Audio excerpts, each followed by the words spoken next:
Bien, pues vamos a empezar. En el nombre del Padre, y del Hijo, y del Espíritu Santo. Amén. Ustedes saben que hace un año el Papa Francisco comenzaba con esta misión que Cristo le ha encomendado: dirigir a la Iglesia Universal, ser el obispo de Roma, el vicario de Cristo, el sucesor de San Pedro. Él nos ha dicho: oren por mí, oremos por Él. Los invito a que de una forma particular ofrezcamos este momento de reflexión, este momento de formación, por la causa del Sumo Pontífice Francisco, por quien es nuestro Papa. Que el Señor le conserve la vida, lo haga feliz en la tierra y lo libre de la mano de sus enemigos.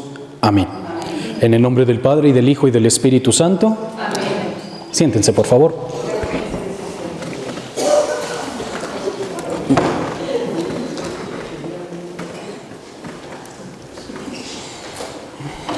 Bien, pues vamos a continuar con otro tema. Un tema muy hermoso, pero un tema que ha traído mucho conflicto y que ha sido causa de una leyenda negra de la Iglesia. Concretamente nos referimos al papel que tiene la Iglesia durante la Segunda Guerra Mundial. Y si no se acuerdan de muchos datos, a ver si de menos se acuerdan del cuentito que les voy a contar. Había una vez en un lejano país un rey que intentaba vivir muy feliz en su territorio, muy feliz en su reinado, pero tenía un pequeño problemita, y el problema lo tenía en casa, su hija. La princesa era muy parlanchina, todo el día se la pasaba hable y hable y hable y hable. El rey ya estaba bastante molesto con su actitud, por eso envió un comunicado, un edicto a todo su reino, a ver si había alguien que le hiciera el favor de callarle a su hija. Incluso les prometía 2 regalos al joven que pudiera hacerla callar. Primero, la oportunidad de casarse con ella. ¡Qué regalo! Pero segundo, la oportunidad de heredar el reino, serían los futuros reyes. Entonces sí, que la oferta sonaba apetitosa. Muchos jóvenes intentaron hacer callar a la princesa, pero sin éxito. Entonces, el rey ahora ya no estaba tan molesto por su hija, la parlanchina, sino por la cantidad de jóvenes que intentaban sin éxito hacerla callar. Entonces, les impuso un castigo, que si alguien intentaba hacer callar a la princesa, pero no lo conseguía, le iban a perforar con un hierro candente las 2 orejas. Como era de esperarse, la cantidad de jóvenes dispuestos a usar arracadas fue disminuyendo, hasta que Palacio quedó prácticamente vacío. Vivía también en aquella región un leñador que tenía 3 hijos. El mayor de ellos era el más fuerte. El de en medio era el más guapo, el de mejor presencia. Y por último, el más pequeño, que era el más inteligente. El leñador sabía que la situación económica en casa andaba mal. Por eso animó a sus hijos a intentar probar suerte. Tal vez alguno de ellos lograría hacer callar a la princesa en casa. La situación económica cambiaría. Solo les pedía un favor: que si alguno de los 3 lograba hacer callar a la princesa, se acordara de sus hermanos y los librara del castigo impuesto. Pues bien, cada uno de aquellos jóvenes, con lo que sabían hacer, iban a intentar hacer callar a la princesa. El mayor de ellos, dijimos, era el más fuerte. Este se dedicó a tumbar bardas, levantar troncos de árboles. Bueno, es que era lo que sabía hacer. El de a medias, dijimos, era el más guapo. Pues horas y horas delante del espejo tratando de arreglar la facha, tal vez podría conquistar a la princesa. Por último, el más pequeño, que dijimos era el más. Este se dedicó a vivir su vida, a tratar de tomar lo que la vida le presentaba. Pues bien, ahí van por el camino ensimismados, pensando para sus adentros cada quien a ver cómo iban a hacer callar a la princesa, cuando de pronto el hermano más pequeño, que iba mero atrás, se encontró con un pajarito muerto. Lo levantó y les dijo a sus hermanos: miren, un pajarito muerto. ¿Y para qué quieres un pajarito muerto? No lo sé, no tengo nada mejor que hacer, quizá después me sirva. Abrió su morral, metió el pajarito muerto. Siguieron caminando y se encontró un pedazo de alambre y oxidado. Lo levantó y les dijo a sus hermanos: me he encontrado un alambre oxidado. Bueno, ¿y para qué quieres un alambre oxidado? No lo sé, no tengo nada mejor que hacer, quizá después me sirva. Abrió su morral, metió el pedazo de alambre. Siguieron caminando y se encontró un plato roto. Sabrá Dios qué familia por allí habría organizado un picnic, un día de campo, y ahí dejó uno de sus platos rotos. Lo levantó y les dijo a sus hermanos: un plato roto. Bueno, que tú te has convertido en un pepenador. ¿Saben ustedes qué es un pepenador? Bueno, entonces comprenderán por qué le decían esto a sus hermanos. Él les dijo: pues no, pero tal vez me sirva. Abrió su morral, metió el plato roto. Siguieron caminando. A la vera del camino se encontró con los restos de un animal que había sido despedazado por las fieras.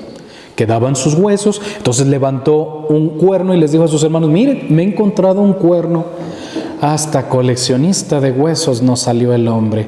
¿Y para qué quieres un cuerno? No lo sé, no tengo nada mejor que hacer, quizá después me sirva. Abrió su morral, metió el cuerno. Como era de esperarse, ahí estaba el otro cuerno. Lo levantó y les dijo a sus hermanos: el otro cuerno. Ya lo sabemos, el caso es que abrió el morral y metió el cuerno. Por último se encontró una trenza. Sabrá Dios qué muchacha por allá habría olvidado sus cabellos. El caso es que él lo levantó y les dijo: miren, una trenza, hasta piojos tiene eso. ¿Para qué lo quieres? No lo sé, no tengo nada mejor que hacer, quizá después me sirva. ¿Saben qué hizo? Abrió su morral, metió la trenza. Llegaron a palacio, vacío.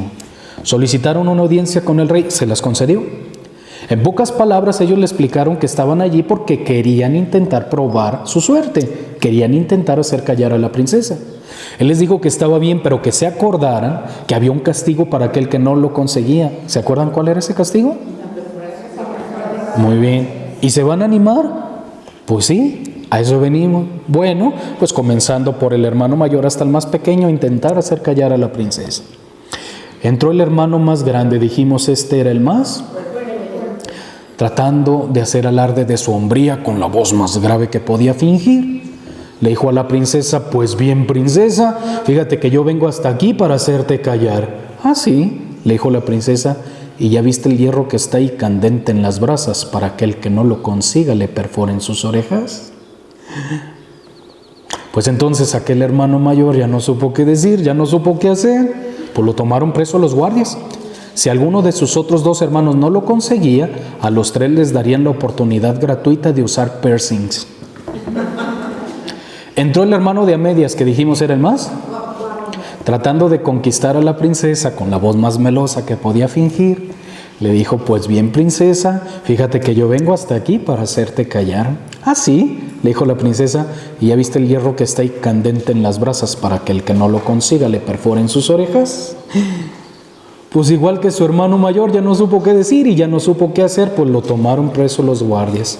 Solo faltaba la oportunidad del hermano más pequeño, que dijimos era el más. ¿A qué se había dedicado este? A pepenar. No, les dije clarito, a tomar lo que la vida te presenta. Con toda naturalidad le dijo a la princesa: pues bien, princesa, fíjate que yo vengo hasta aquí para hacerte callar. Ah, sí, le dijo la princesa, y ya viste las brasas que están, ni la dejó terminar. Le dice: oye, qué bien, me va a servir para asar el pajarito muerto que traigo. Le cambió el esquema a la princesa. Entonces le dice: ¿cómo vas a asar un pajarito muerto? ¿Te vas a quemar las manos? No, princesa, para eso traigo este pedacito de alambre. Está oxidado, pero podemos cocinar a distancia el pajarito. Oye, pero me vas a dejar un atascadero, me vas a hacer aquí en palacio un chorreadero. No, princesa, para eso traigo este plato. Está roto, pero aquí cae la grasa. Todos contentos.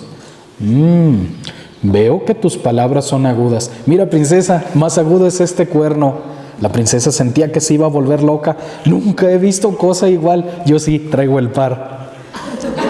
¿Qué, has venido aquí para tomarme el pelo? Princesa, ¿para qué voy a tomarte el pelo si yo ya traigo esta trenza? El cuento dice que la princesa se quedó muda de coraje. El hermano menor, al tener la oportunidad de casarse con la princesa y de heredar el reino, lo primero que hizo fue acordarse de las palabras de su anciano padre y liberar a sus hermanos del castigo impuesto. Aquí se acaba el cuento y ustedes aplauden. Me volvió loco hablando y hablando todo. Bueno, ¿Qué les quiero dar a entender con esta pequeña anécdota? Miren, a lo largo de su vida se les van a presentar muchas y variadas cosas.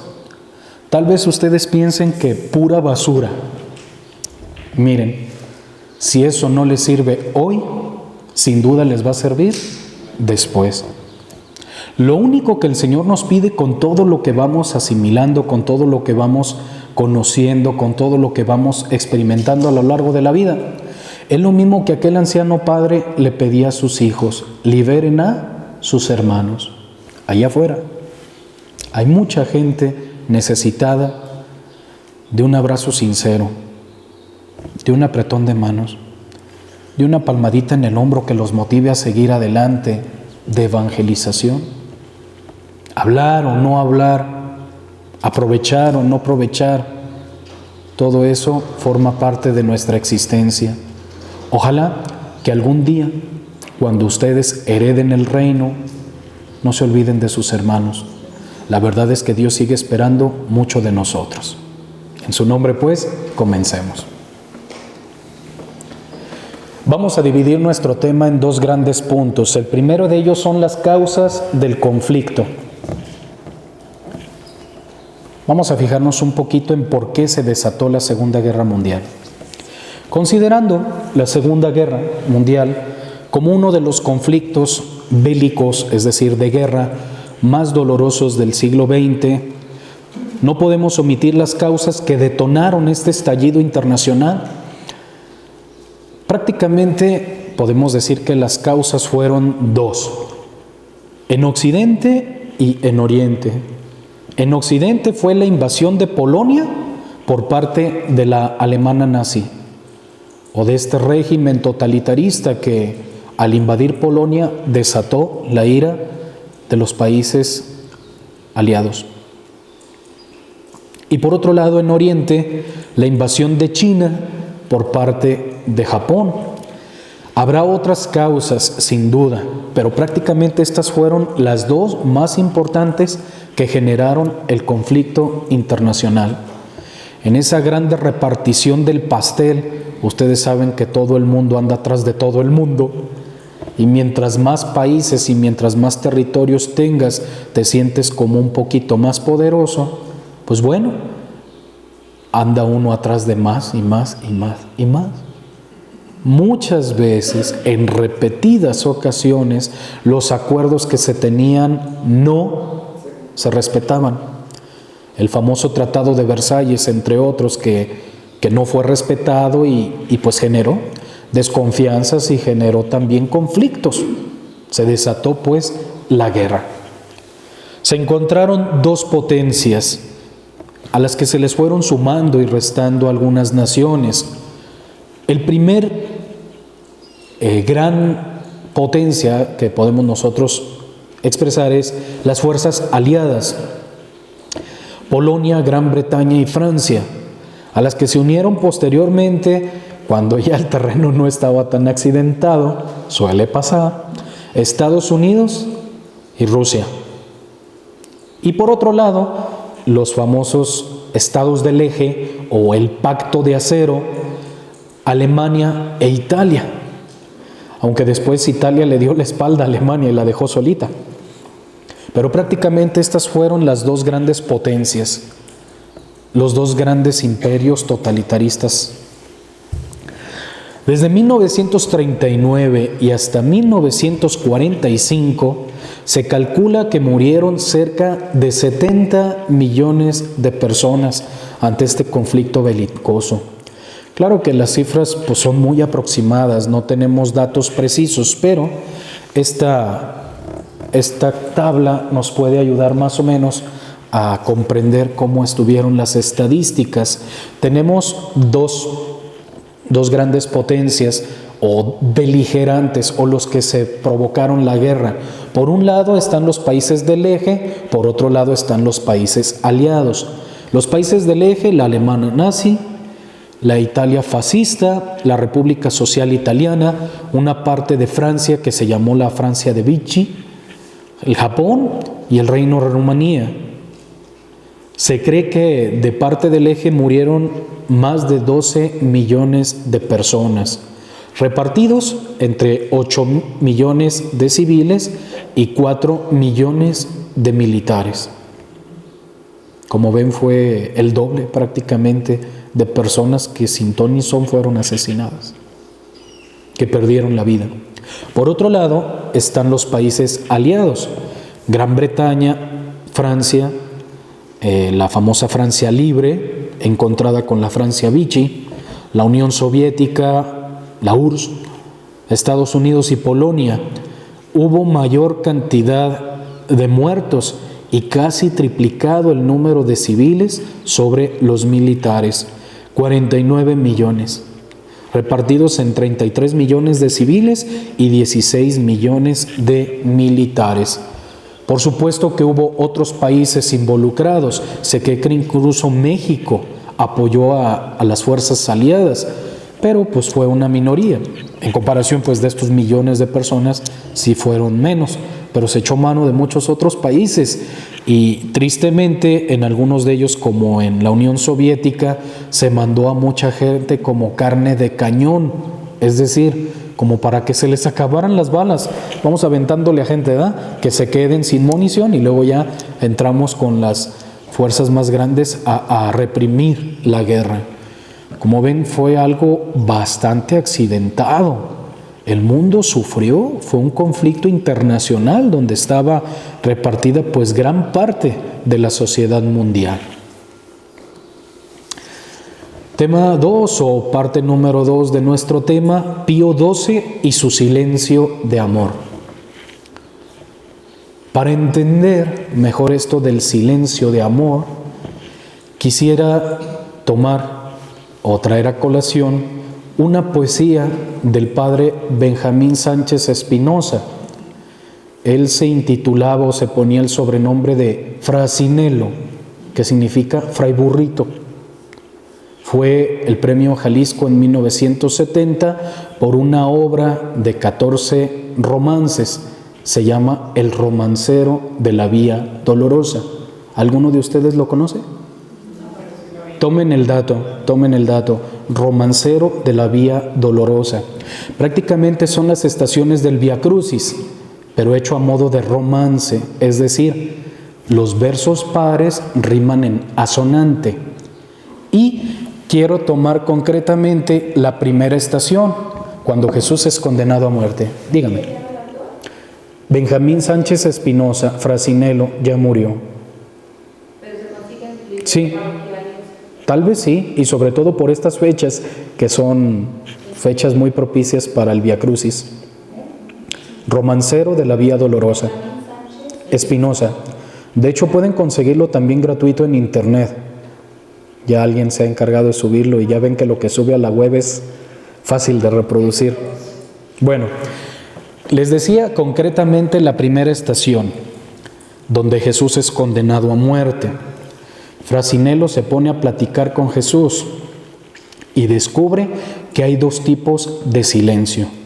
Quiero que escuchen la poesía y comprendan entonces por qué hablamos de Pío XII y del silencio de amor. ¿Les parece?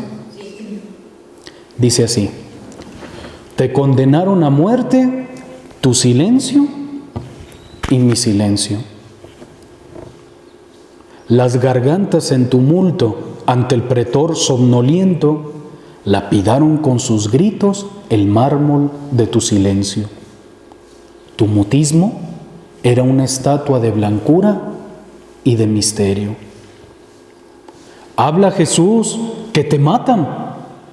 Arropada en tu silencio, la muerte viene volando entre graznidos de cuervos. Habla, Señor, tu palabra, como un huracán de fuego, salga de tu boca y queme lo falso de los denuestos. ¿Por qué te quedas callado? Si eres el divino Verbo, la boca de Dios quedó baldía como el desierto. Lo condenaron a muerte su silencio y mi silencio. Escupieron las gargantas alaridos a mi miedo. Al oleaje de gritos debí levantar mi pecho, dique de amor y diamante contra el torrente protervo, pero fui arena medrosa que no supo defenderlo. Debí gritarles: judíos, yo soy el perverso. A mí la hiel, las espinas, a mí la cruz y el flagelo. Pero se anudó a mi voz la vil serpiente del miedo. Pastores, por cobardía me mataron mi cordero. Fue más fuerte que mi amor el ladrido de los perros. Lo condenaron a muerte su silencio y mi silencio. Uno, silencio de amor. Otro, silencio de miedo.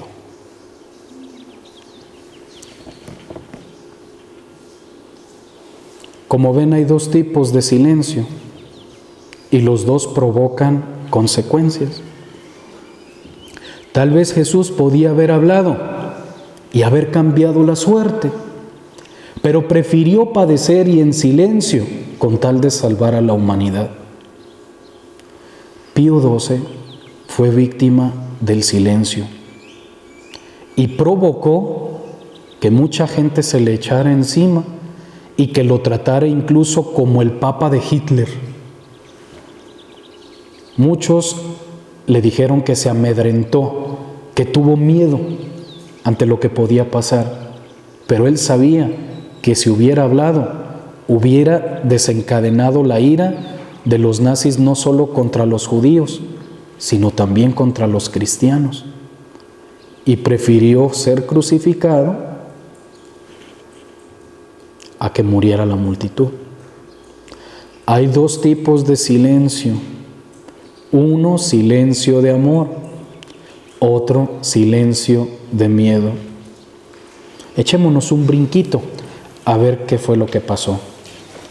En torno a la figura del Papa Pío XII, el Papa Pacelli, se ha creado una leyenda negra, desprestigiando su aparente apatía o temor hacia la condenación explícita del movimiento que provocó la muerte de tantas personas.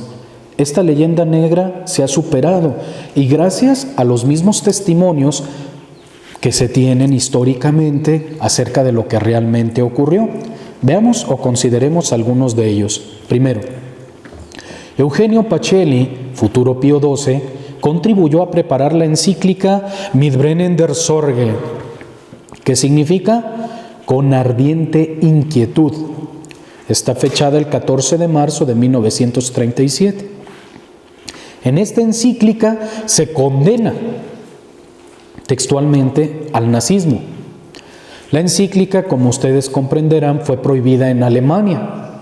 Sin embargo, fue introducida en el país de modo clandestino y fue leída a los fieles en las iglesias católicas.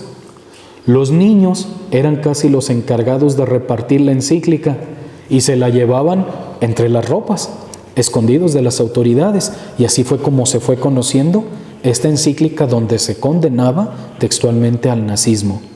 Entonces, desde el principio, Eugenio Pacelli todavía ni era papa y ya había condenado textualmente al nazismo. Siguiente. En su presentación de la encíclica, el futuro Pío XII comparó a Hitler con el diablo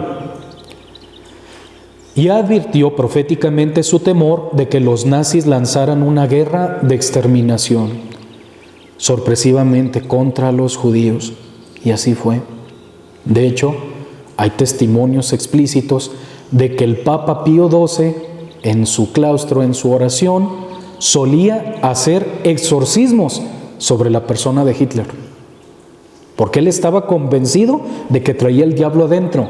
Nadie más se atrevería a hacer algo como lo que hizo este señor. Así pensaba el Papa.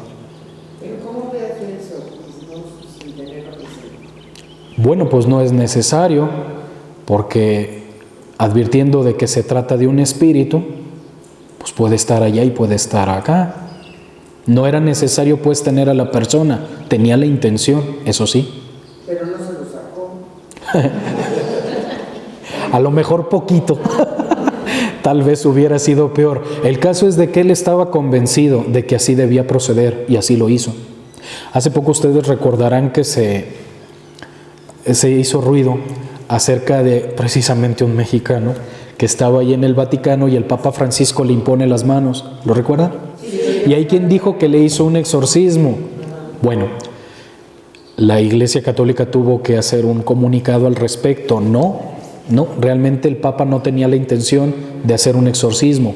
Oró por aquella persona, pero no con la intención de sacarle al demonio. Entonces no podemos hablar de un exorcismo. Sin embargo, el Papa Pacelli sí tuvo la intención explícita de increpar a Satanás y de sacarlo de aquel hombre. Estaba convencidísimo de que Hitler estaba endemoniado. Bueno. El New York Times, uno de los, ustedes ya lo saben, de los diarios de mayor afluencia estadounidense, en su editorial de la Navidad de 1941 elogió al Papa Pío XII por oponerse plenamente contra el hitlerismo y por no dejar duda de que los objetivos de los nazis son irreconciliables con su propio concepto de la paz. Esa paz a la que aspira el cristianismo. Ustedes saben que Jesús es el Rey de la paz. Así lo había profetizado Isaías en su libro, ¿lo recuerdan? Príncipe de la paz. Entonces, una de las cualidades o de las virtudes o de los, vamos a decirlo así, de los objetivos principales del cristianismo es la paz. Y el nazismo estaba en contra de la paz.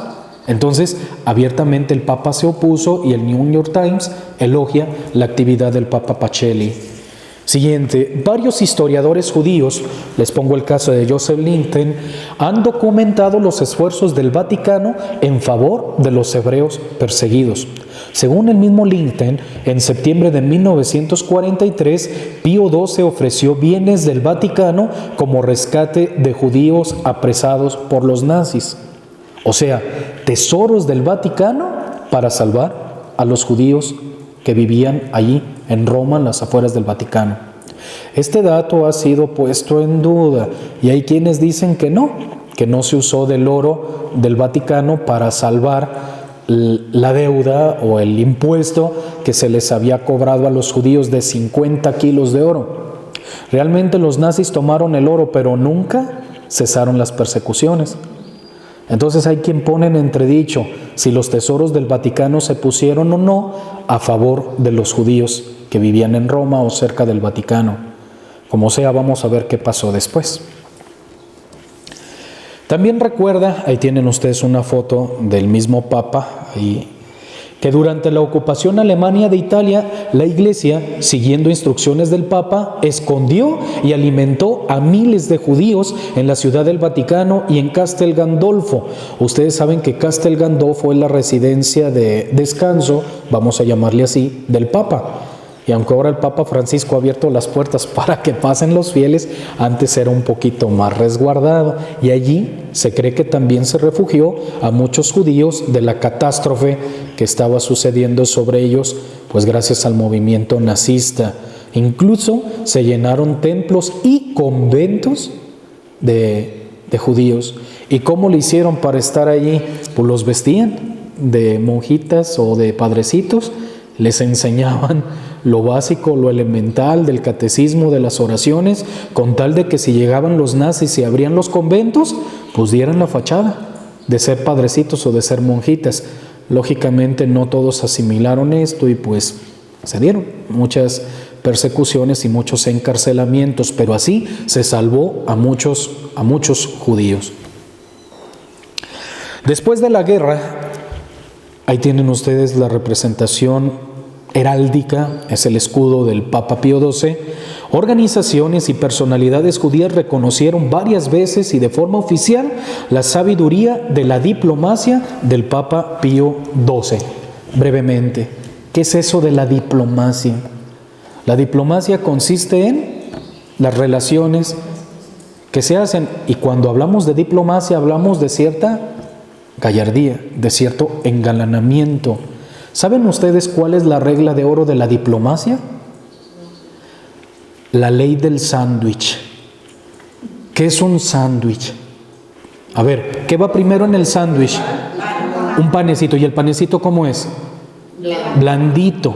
Luego viene, bueno, si es de jamón, puede ser de cualquier cosa, pero viene algo que ya es fuerte, que ya es nutrido, lo que aporta pues el contenido. Y luego se termina con Otro pan, es decir, otra vez blandito. ¿Quieren hablar con diplomacia? Acuérdense del sándwich. Cuando tengan que decir algo, recúbranlo de blandito. Digan lo que tienen que decir, pero no al principio. Empiecen de forma delicada, empiecen tranquilito y luego ya digan lo que tienen que decir y concluyan también así, tranquilito. Esa es la ley de la diplomacia, la ley del sándwich. Yo les aseguro que a ustedes los puede salvar en más de alguna ocasión de un conflicto, porque no es tanto lo que se diga, sino cómo se diga. Ok. El Congreso Judío... Sí, perdón. Para agregar los datos, el rabino de la Sinagoga Mayor de Roma se convirtió por el testimonio de Pedro. Vamos a ver eso sí también. Gracias. El Congreso Judío Mundial agradeció en 1945 la intervención del Papa, devolviendo un generoso donativo, o hay quien dice que fue como una correspondencia. Esto queda todavía en entredicho, les digo, hay fuentes que están a favor y fuentes que están en contra. Hay quien dice que efectivamente eso pasó, que el Vaticano contribuyó y los judíos pensaron en devolverlo, y hay quien dice que no, que los judíos de buena mano quisieron dar un donativo, una aportación al Vaticano. Bueno, en el mismo año, el gran rabino de Jerusalén, lo que decía su compañera Isaac Herzog, él nació en el 61, está pues todavía más o menos joven, envió a Pío XII una bendición especial por sus esfuerzos para salvar vidas judías durante la ocupación nazi de Italia. Israel Soli, el gran rabino de Roma, quien como nadie pudo apreciar los esfuerzos caritativos del Papa por los judíos, al terminar la guerra se hizo católico, se bautizó y tomó el nombre de pila del Papa, Eugenio, en señal de gratitud. Pues esto nos habla de algo, ¿verdad? De la labor generosa, aunque callada, del Papa. El jueves 7 de septiembre del 45, Giuseppe Nathan, comisario de la Unión de Comunidades Judías Italianas, declaró lo siguiente. Eso está recopilado en el L'Osservatore Romano, que es el periódico oficial del Vaticano, del 8 de septiembre de 1945. Ante todo, dirigimos un reverente homenaje de gratitud al Sumo Pontífice y a los religiosos y religiosas que, siguiendo las directrices del Santo Padre, vieron en los perseguidos a hermanos y con valentía y abnegación nos prestaron su ayuda. El mismo Osservatore Romano continúa. El 21 de septiembre del mismo año, Pío XII recibió en audiencia al doctor Leo Kubolovitsky, secretario general del Congreso Judío Internacional, que acudió para presentar al Santo Padre, en nombre de la Unión de las Comunidades Judías, su más viva gratitud por los esfuerzos de la Iglesia Católica en favor de la población judía en toda Europa durante la Guerra de Exterminio. El jueves 29 de noviembre del 45, el Papa recibió a cerca de 80 delegados de prófugos judíos que lograron escapar en una especie de diáspora, es decir, de dispersión, ¿sí? Procedentes de varios campos de concentración en Alemania, de los que se ha hablado es de Auschwitz, pero hubo muchos campos de concentración que acudieron a manifestarle el sumo honor de poder agradecer personalmente al Santo Padre la generosidad demostrada hacia los perseguidos durante el terrible periodo de dos grandes potencias o de dos grandes imperialismos. Por un lado, los nazis alemanes, por otro lado, los fascistas italianos. Llegaron pues de ambos fuertes. En 1958, al morir el Papa Pío XII, Golda Meir, ministro de Asuntos Exteriores de Israel, envió un elocuente mensaje. Compartimos el dolor de la humanidad. Cuando el terrible martirio se abatió sobre nuestro pueblo, la voz del Papa se elevó en favor de sus víctimas. ¿Golda Meir?